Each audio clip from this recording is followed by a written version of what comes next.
beloved Boss Mike Cervera. So yan mga kababayan, nako, oo, sa unang pagkakataon maririnig natin etong si Sarah.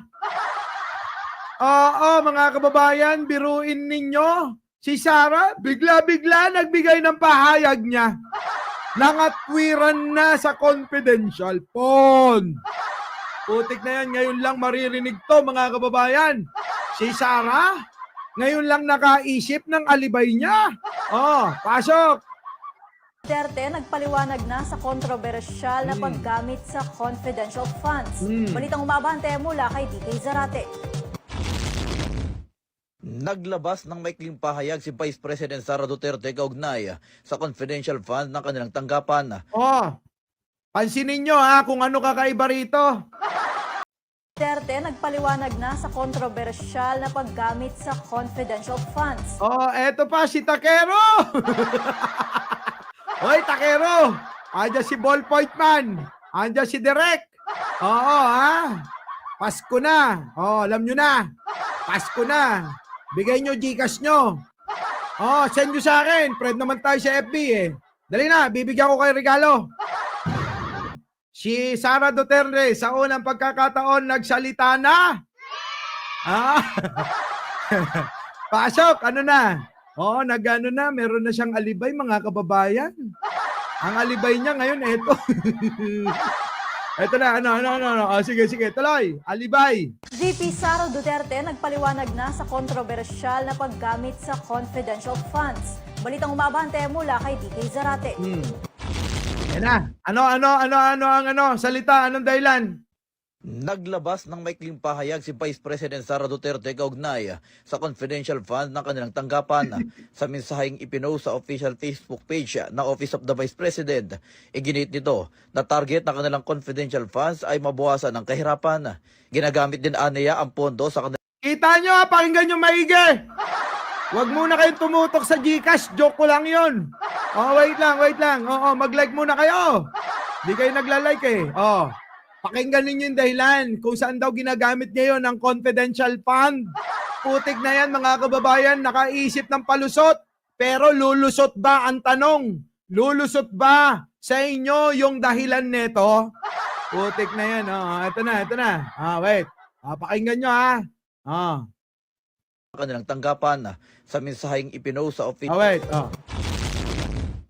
Naglabas ng maikling pahayag si Vice President Sara Duterte kaugnay sa confidential fund ng kanilang tanggapan. Ano yan? Ayan na, nagpahayag na daw. Oo, Sa mensaheng ipinost sa official Facebook page ng Office of the Vice President, iginit nito na target ng kanilang confidential funds ay mabawasan ng kahirapan. Target daw ng kanyang confidential fund ay mabawasan ang kahirapan. Inas Vlog. At Ninitas Vlog, Merry Christmas po. Diba? The charm ones. Naku, nandito na yung mga boss ko. Oo. Narinig ninyo? Ang target daw ng kanyang confidential fund ay para mabawasan ang kahirapan. Shirley Fernandez. Pero hindi nyo yan. Mabawasan ang kahirapan. Pero sinimot mo eh. Sinimot mo, wala kang natira. Kaya ngayon, ang DepEd, mamaya tatalakayin natin. Aba, walang natirang pondo. Puro problema yung nadatnan ni Anggara kaya nagre-reklamo. Putik na yan eh. Ibang klase katwiran nito. Mabawasan daw ang kahirapan. Madagdagan ang kayamanan. Ay, Sara. Lokohin mo yung mga taong grasa. Pasok. Naglabas ng maikling pahayag si Vice President Sara Duterte kaugnay sa confidential fund ng kanilang tanggapan. Sa mensaheng ipinost sa official Facebook page ng Office of the Vice President, iginit nito na target ng kanilang confidential funds ay mabawasan ng kahirapan. Kita nyo, mabawasan daw ang kahirapan. Pero yung taong bayan, hirap na hirap ang kalooban. Hindi malaman kung saan napunta yan dahil ni isa. Taas nyo kamay nyo! Paramihan na lang! Taas nyo ang nakatanggap ng ayuda kay Sara Duterte nyo. Taas ang kamay! Press 1! Putik na. Pairam nga ng kalma. Oo. Nako, nawala. Yung kalma kasi. Press 1. Sa mga nakatanggap ng ayuda kay Sarah, para daw yung confidential fund niya para sa kahirapan. Putik na yan. Yun, Sarah. Wala kaming nalalaman. Putik na yan, kalma. Oh, kalma. Baby, kalma. Huwag mo naman akong bigyan ng dahilan para tapihan ka. Wala. Walang natanggap kaya walang nag-press 1. Wala silang natanggap, Sarah. 0 daw. Ano yung sinasabi nito? Para daw, yung confidential fund niya para sa, mabawasan ang kahirapan. Naglabas ng maikling pahayag si Vice President Sara Duterte kaugnay sa confidential fund ng kanilang tanggapan. Sa mensaheng ipinost sa official Facebook page ng Office of the Vice President, iginit nito na target ng kanilang confidential funds ay mabawasan ang kahirapan. Kita nyo, mabawasan daw talagang kahirapan eh. Putik na yan. Mabawasan ang kahirapan nila sa kakakukurakot ng pera. Ang confidential fund, mga kababayan, ay para mabawasan yung hirap nila sa kakukurakot ng pera. Bakit kanyo? Isang pirma lang ng kahit sino. Kwarta na agad milyon-milyon Aba, sino ba naman ang mahihirapan pa mangurakot niyan? Kay Sarah, easy lang. Di ba? Easy lang. Tapos ano pa? Yan yung kanyang pahayag, yan yung kanyang dahilan sa kanyang confidential fund. Ginagamit din aniya ang pondo sa kanilang trabaho at national security. Ginagamit daw yung pondo na confidential fund sa kanilang trabaho. Anong trabaho? Putik na yan, wala naman kaming nakita ng resulta ng tinarabaho.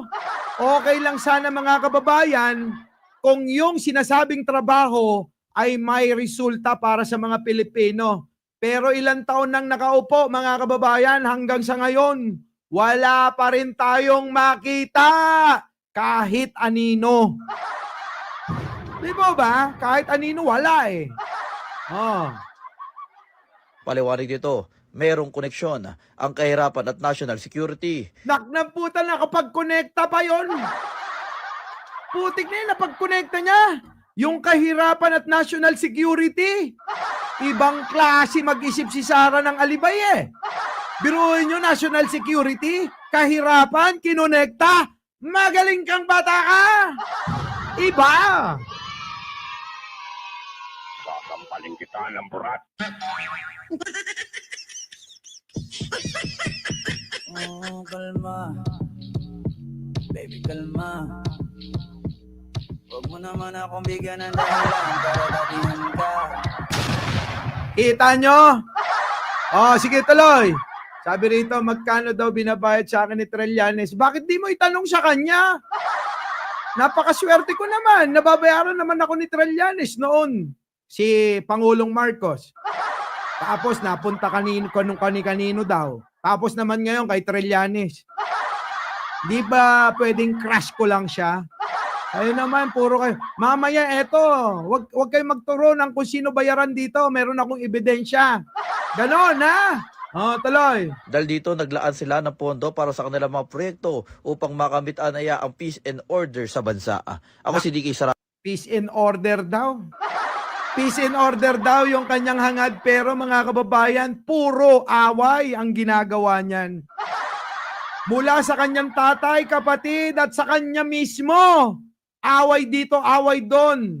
Magpapapatay dito, magpapakot-kot ng patay doon. Diba mga kababayan? Biruin ninyo, kapayapaan, katahimikan, pero ang gusto niya, gawain ng masama. Hindi marunong magpatawad. Kita nyo? Diba? Atin ang Abante Radio. Ito ang balitang mabilis. Yan na yun, mga kababayan, yun yung kanyang alibay. Our beloved Boss Mike Cervera.